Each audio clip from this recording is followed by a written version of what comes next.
মিয়ানমারের গৃহযুদ্ধের আগুন আর সীমান্তের কাঁটাতার মানছে না।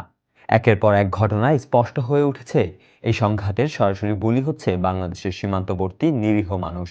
টেকনাফে গুলিবিদ্ধ হয়ে মৃত্যুর সঙ্গে লড়ছে এক শিশু, আর মাইন বিস্ফোরণে পা হারিয়ে হাসপাতালে কাতরাচ্ছেন এক যুবক।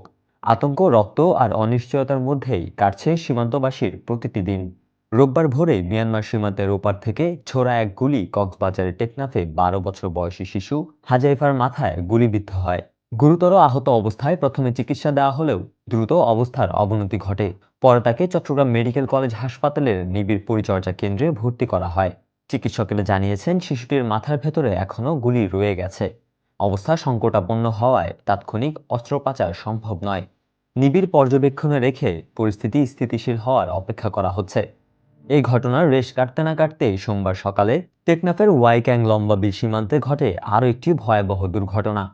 হাউসর দ্বীপ এলাকায় একটি চিংড়ি মাছ ঘেরে মাছ ধরতে গিয়ে পুঁতে রাখা মাইন বিস্ফোরণে মোহাম্মদ হানিফ নামে এক যুবকের ডান পা সম্পূর্ণ বিচ্ছিন্ন হয়ে যায়। বাম পায়েও গুরুতর আঘাত লাগে।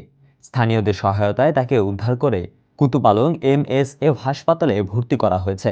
স্থানীয়দের অভিযোগ, মিয়ানমারের রাখাইন রাজ্যে জান্তা বাহিনী, আরাকান আর্মি ও বিভিন্ন সশস্ত্র গোষ্ঠীর রক্তক্ষয়ী সংঘর্ষের সরাসরি প্রভাব পড়েছে টেকনাফ সীমান্তে। প্রশ্ন উঠছে, সীমান্ত নিরাপত্তা কোথায়? আর কত শিশু গুলিবিদ্ধ হবে, আর কত যুবক পঙ্গু হবে? তারপর কি কার্যকর ব্যবস্থা নেওয়া হবে?